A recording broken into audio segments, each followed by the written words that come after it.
Il n'est pas nécessaire de réinventer la roue, dit-on. Il est donc amusant de constater qu'elle a été réinventée récemment. Il existe une bicyclette à roues carrées, et il ne s'agit pas d'un objet d'art moderne conservé dans un musée chic, non. C'est un moyen de transport quotidien qui fonctionne parfaitement. Et oui, il roule en douceur. Voici le secret de ce vélo bizarre que tu dois connaître. Ces roues carrées ne tournent pas en réalité. Regarde de plus près leur conception. L'extérieur de la roue est équipé d'un rail. Et c'est ce rail qui se déplace autour de l'ensemble du cadre passe la roue. Ainsi, lorsque le cycliste pédale, le rail se déplace et tourne autour du cadre. Cela me fait penser à un tapis roulant. Et, techniquement, le tapis roulant et ses roues carrées fonctionnent à peu près de la même manière. Cette invention semble donc assez sûre. Maintenant, regarde cet étrange robot en forme de U. À ton avis, à quoi sert-il? Une nouvelle brosse à dents conçue par une société française du nom de Y-Brush prétend nettoyer les dents en profondeur. Elle permet en effet de gagner un peu de temps. En général, les dentistes disent qu'il faut se laver les dents pendant environ 2 minutes 2 fois par jour. Cet appareil, lui, peut nettoyer toutes les dents en seulement 10 secondes. La brosse à dents, qui a été présentée pour la première fois au Consumer Electronics Show de 2017 et qui est désormais disponible en ligne pour les clients du monde entier, est dotée de 35 000 filaments souples en nylon, qui brossent toutes les dents simultanément en angle de 46 degrés. Alors que l'American Dental Association recommande de se brosser les dents 2 fois par jour pendant 2 minutes à l'aide d'une brosse à dents à poils souples, la e-brush a été développée avec l'aide de dentistes. Pendant 4 longues années, c'était disponible en télésadultes et d'enfants. Il n'est pas si facile de changer la couleur de sa voiture. Cela demande beaucoup de temps, d'efforts et d'expertise, mais il semble que ce ne sera bientôt plus un problème. Voici une voiture qui change de couleur. Tu la veux bleue aujourd'hui? Pas de souci. Tu préfères peut-être le rouge? Fastoche.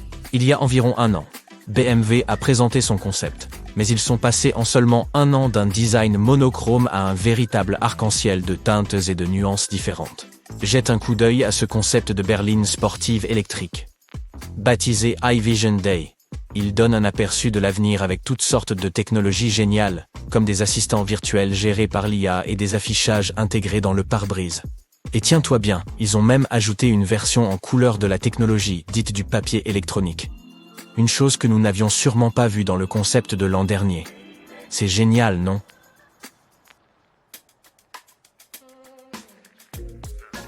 Des chercheurs de l'Université de Californie, à San Diego, travaillent sur un nouveau dispositif portatif. Cet engin peut en effet générer un peu d'électricité à partir de la sueur du bout des doigts. Et il fonctionne même pendant que tu dors. Pour l'activer, il suffit de toucher des objets du bout des doigts, par exemple en tapant sur son téléphone ou en jouant du piano. Apparemment, ces gestes peuvent contribuer à produire davantage d'énergie. Après quelques essais, les ingénieurs ont constaté que le fait de porter l'appareil pendant 10 heures tout en s'endormant pouvait générer suffisamment de jus pour alimenter une montre électronique pendant une journée entière. Au cas où tu te poserais la question, cela représente environ 400 millijoules d'énergie. Plutôt cool, non? Un énorme train file à toute vitesse sur les rails. Ses freins crissent. Dans quelques secondes, ce bélier d'acier de 1000 tonnes va s'écraser sur un autobus en arrêt sur le passage à niveau. Seul un miracle peut sauver les passagers. Mais attends, qu'est-ce que c'est que ça? Quelques instants avant la collision, une silhouette humaine apparaît. Elle s'envole de la montagne voisine avec un jetpack dans son dos. Son corps est protégé par un exosquelette. Sa combinaison, semblable à l'armure d'un chevalier, la rend incroyablement forte. Elle atterrit devant le train et appuie ses mains dessus. L'exosquelette absorbe l'impact. Les roues crissent sur les rails dans un bruit assourdissant. Et, à quelques mètres du bus, le train s'arrête enfin. Les portes du bus ne fonctionnent pas. Les gens ne peuvent pas en sortir. Le héros sort un sabre laser de sa ceinture et découpe un rectangle dans l'acier.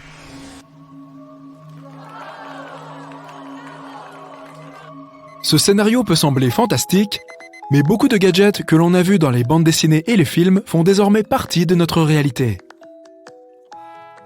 L'exosquelette de Sarcos Robotics rend son propriétaire 20 fois plus fort, réduit les risques de blessures et ne limite pas ses mouvements. Ce modèle n'est qu'un des nombreux exemples. Dans un avenir proche, ces objets apparaîtront dans les rues et deviendront aussi familiers que les drones ou les hoverboards. Dans une telle combinaison, tu peux à la fois secourir des personnes et monter tout seul un réfrigérateur au premier étage. Mais l'armure semble incomplète si elle ne peut pas voler. Richard Browning est le fondateur de Gravity Industries, une entreprise qui développe des jetpacks. Il est aussi le pilote d'essai en chef. Son appareil se compose d'un grand moteur à réaction derrière le dos et de 2 petits sur chaque bras. La personne qui le porte ressemble à un personnage d'un film de science-fiction. Si tu pèses moins de 90 kg, ce sac à dos te permettra de voler. Le seul hic, c'est que, pour l'instant, sa fabrication coûte 440 000 $. Le sabre laser, quant à lui, est l'incarnation de la science amusante. Plusieurs générations de scientifiques, de blogueurs et de fans de Jedi ont essayé de créer leur modèle. Le principal composant envisagé pour le sabre laser est le plasma à haute énergie. La force du champ magnétique aidera le plasma à garder sa forme dans l'air. Mais il y a un problème. Pour faire fonctionner le sabre, il faut transporter un équipement lourd avec soi. Sans oublier les rayons ultraviolets et la chaleur qui proviennent du plasma chaud.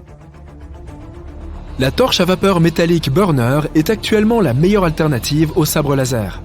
Cet appareil peut découper une porte en métal en quelques secondes. Mais se battre avec une torche ne fonctionne pas. La cape d'invisibilité n'est plus un fantasme. L'entreprise canadienne Hypersteels Biotechnology Corp a développé un tissu qui te fait bel et bien disparaître. Il n'y a aucune magie là-dedans, juste les bonnes vieilles lois de la physique. Cette cape d'invisibilité crée une illusion d'optique qui te dissimule des regards indiscrets. Depuis 1985, l'overboard a suscité beaucoup d'attention de la part des gens du monde entier et les inventeurs essaient de recréer ce design depuis des décennies. De nombreuses entreprises ont développé leur design de skateboard volant. On peut citer l'overboard alimenté par un jet d'eau, par du kérosène brûlant, par l'électricité ou par des hélices rotatives. ArcSpax Endo a le modèle le plus proche du prototype de science-fiction. Il peut voler dans toutes les directions, tourner et freiner. Cela est possible grâce à 2 champs magnétiques qui se repoussent mutuellement. En 1947, les ingénieurs américains ont examiné une voiture et décidé que c'était un engin ennuyeux. Alors, pourquoi ne pas la faire voler ? Le résultat de leur travail a été le modèle 118 Convair Car. En gros, ils ont pris une voiture normale et ont attaché un avion miniature à hélice sur son toit. Les entreprises du monde entier continuent d'investir des millions de dollars dans le projet de voitures volantes, même si leurs voitures ressemblent aujourd'hui davantage à des drones ou des hélicoptères. De nombreux chercheurs sont persuadés que nous ne construirons jamais de voitures volantes, jugées trop coûteuses et trop dangereuses. Sais-tu qu'environ 3 millions de personnes au Royaume-Uni et des millions d'autres dans le monde sont atteintes de daltonisme? C'est fou, non? Le daltonisme est plus fréquent chez les hommes, avec une personne touchée sur 12, mais il touche également une femme sur 200. Fondamentalement, le daltonisme est dû à la façon dont notre cerveau traite les informations visuelles et dont les cellules du cône rétinien réagissent à la lumière. Il est donc difficile de faire la différence entre les couleurs, car elles se confondent. Mais, nous l'inquiétude, après plus d'une décennie de recherches et de tests, les étonnantes lunettes de soleil, instruments ont été conçus. Ces lunettes sont dotées de verres qui filtrent des longueurs d'onde lumineuses spécifiques, ce qui permet de résoudre le problème des ondes qui se confondent. Désormais, les personnes atteintes de daltonisme peuvent enfin voir le monde dans toute sa splendeur colorée. Il faut bien reconnaître que cette invention change la donne. Mais récemment, des lunettes encore plus cool ont été inventées. Elles ont été créées par de brillants chercheurs de l'université d'Oxford pour aider les personnes aveugles ou ayant une vision limitée. Ces lunettes de réalité augmentée sont conçues pour fournir aux porteurs des informations utiles sur leur environnement afin qu'ils puissent naviguer en toute confiance dans leur vie quotidienne. Il est étonnant de constater à quel point cette technologie peut donner aux gens une toute nouvelle perspective du monde et les aider à profiter pleinement de la vie. Nous savons tous que les déchets plastiques constituent un problème majeur. Ils nuisent à la vie marine et à notre environnement de toutes sortes de façons une fois qu'ils se retrouvent dans l'océan. Mais regarde ça, des scientifiques de l'Université de chimie et de technologie de Prague tentent d'y remédier au moyen de micro-robots autopropulsés. Ces petits bonshommes, de la taille d'un globule rouge, utilisent l'énergie solaire pour se déplacer et se nourrir de microplastiques. On se croirait dans un film de science-fiction. Et sache qu'ils font vraiment bouquer les choses. Tu peux les voir progresser sur cette photo. Les taches bleues représentent les nanorobots. Les plastiques dangereux sont décomposés et l'environnement est assaini grâce à la lumière solaire. Contrairement à toutes les idées mentionnées précédemment dans cette vidéo, celle-ci n'a connu ni reconnaissance ni succès. À l'époque, les mecs ne juraient que par le combo moustache de morse et barbe de bûcheron. Puis, comme la plupart des tendances, elle s'est estompée. Soudain, il était tout à fait dans le coup d'être rasé de près. Mais, soyons réalistes, qui a du temps à consacrer à ce genre de routine matinale? C'est pourquoi il est devenu normal d'aller chez le barbier du coin pour se faire raser et cirer les chaussures. Le seul problème, les barbiers ne pouvaient ne servir qu'un seul client à la fois. Un génie a donc eu l'idée d'une machine à raser collective. Imagine, une rangée de gars assis côte à côte, avec une machine appliquant de la mousse sur tous les visages en même temps. Ensuite, une lame géante vient couper tous les poils du visage d'un seul coup. En théorie, cette machine pouvait raser 12 hommes à la fois. Mais, comme pour la plupart des choses de la vie, il y avait des inconvénients. La machine ne pouvait pas s'adapter aux différentes formes de visage, si bien que certains se retrouvaient avec des rasages très inégaux. Et le pire des scénarios, les coupures douces à la lamiante. Aïe! Encore une invention liée aux moustaches. À l'époque victorienne, les hommes prenaient leur apparence très au sérieux.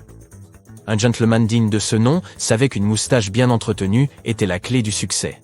Mais une belle pilosité faciale entraîne de grandes responsabilités. Comment un homme pouvait-il protéger sa précieuse pilosité des boissons chaudes ou mousseuses? L'homme pouvait utiliser la tasse à moustache, inventée par un potier britannique du nom de Harvey Adams. Mais cela ne suffisait pas à Reuben P. Hollinshead, qui a breveté une invention encore plus balèze en 1890. Un protège-moustache qui gardait les poils d'un gentleman hors de danger pendant qu'il mangeait et buvait. Cela peut sembler un peu douloureux, mais bon, que ne ferait-on pas pour une moustache parfaite? Et aujourd'hui, un trajet confortable sur l'autoroute est quand même plus rapide que de monter à cheval à travers champs. Pendant que les ingénieurs essayent de faire voler les voitures, leurs collègues ont fait en sorte qu'elles n'aient plus besoin de conducteur. L'ordinateur prend les commandes. Si tu dois aller au supermarché ou au restaurant, ta voiture autonome choisira elle-même le meilleur itinéraire. Elle sait aussi se garer, ce qui pour certains n'est pas négligeable. La voiture distingue les autres usagers de la route grâce à des capteurs, des caméras vidéo et de puissants processeurs informatiques. Elle remarque les feux de signalisation et les panneaux routiers. Le projet Robotaxi est l'un des plus prometteurs dans ce domaine. Très probablement, dans les 10 à 20 prochaines années, les auto-écoles appartiendront au passé. Pendant des milliers d'années, les peuples anciens se sont assis au coin du feu et ont regardé le ciel étoilé. Notre civilisation a déjà voyagé dans l'espace, mais il y a toujours plus de questions que de réponses. En 60 ans, nous avons envoyé 600 astronautes dans l'espace. Parmi eux, 7 personnes sont des touristes qui ont visité la Station spatiale internationale. Mais pour avoir le privilège d'admirer notre planète d'une hauteur de 400 km, il faut débourser 50 millions de dollars. SpaceX et son propriétaire Elon Musk sont prêts à établir une colonie sur Mars d'ici 2050. 1 million de personnes s'installeront dans la toute première ville martienne. Mais il n'est pas nécessaire de monter à bord d'un vaisseau spatial pour avoir l'impression d'être sur une autre planète. 80% des océans du monde sont encore inexplorés et non cartographiés. Des fabricants de sous-marins proposent d'explorer les fonds marins dans le confort. Pour cela, ils ont développé des designs de yachts sous-marins qui allient confort et sécurité. Le sous-marin privé Migaloo M5 est presque aussi long que la tour Montparnasse est haute et peut rester sous l'eau pendant 4 semaines. L'ensemble comprend un hangar avec un hélicoptère, des jet skis et des mini bathyscaphes. Il n'y a pas encore d'acheteurs, mais ce n'est qu'une question de temps. Maintenant, imagine que tu es un plongeur sous-marin au fond de l'océan. Il fait noir tout autour de toi, mais ta lampe de poche peut régler le problème. Tu respires un liquide qui remplit ton casque jusqu'aux yeux. Quoi ? Nous ne pouvons pas respirer de l'eau, ou, par exemple, du soda, non pas parce que ces substances sont liquides, mais parce qu'elles ne contiennent pas assez d'oxygène. À l'avenir, les plongeurs sous-marins respireront un liquide enrichi en oxygène. Cela permettra aussi de plonger en profondeur. La société américaine Second Sight Medical Products a développé un œil artificiel qui peut redonner la vue à une personne aveugle. Il s'appelle Argus 2. Il s'agit en fait d'un implant rétinien électronique et c'est la première étape vers la création de l'œil bionique. Peut-être qu'à l'avenir, il sera capable de faire un zoom avant et arrière sur les objets, de rendre une image plus nette ou de voir les infrarouges. Les lunettes de réalité augmentée n'ont pas encore atteint la perfection technique, mais la plupart des futurologues sont convaincus qu'elles changeront notre monde, tout comme l'a fait Internet. Pourquoi aurais-tu besoin d'une télévision ou d'un ordinateur ? À ta demande, tes lunettes abaisseront devant toi un écran virtuel de n'importe quelle taille avec tes séries préférées. Il en va de même pour les meubles, les vêtements, la vaisselle. Tout cela sera remplacé par des objets virtuels. Les lunettes de réalité augmentée numériseront tout objet qui t'entoure et le feront ressembler à ce que tu veux. Jusqu'à ce que tu les enlèves, bien sûr. Aujourd'hui, tu admires un paysage méditerranéen par la fenêtre. Et demain, tu auras une vue de Times Square. Les disques durs et les lecteurs optiques des ordinateurs stockent d'énormes quantités de données, mais cette technologie n'est pas fiable. Avec le temps, les disques deviennent illisibles. Les scientifiques ont presque résolu ce problème. Ils ont appris à écrire des données électroniques dans l'ADN de bactéries vivantes. Les processus biologiques ont lieu à l'intérieur de chaque cellule vivante. Les scientifiques ont réussi à les programmer en utilisant des méthodes de systèmes informatiques. Les nanorobots apparaîtront dans les 10 prochaines années. Dans les films et les bandes dessinées, les méchants sont le plus souvent associés à cette technologie. Dans le monde réel, les nanorobots seront utilisés en médecine. Chaque robot n'est pas plus grand qu'une molécule. En lançant une flopée de nanorobots dans le corps humain, les médecins pourront surveiller la santé et l'état physique de leurs patients.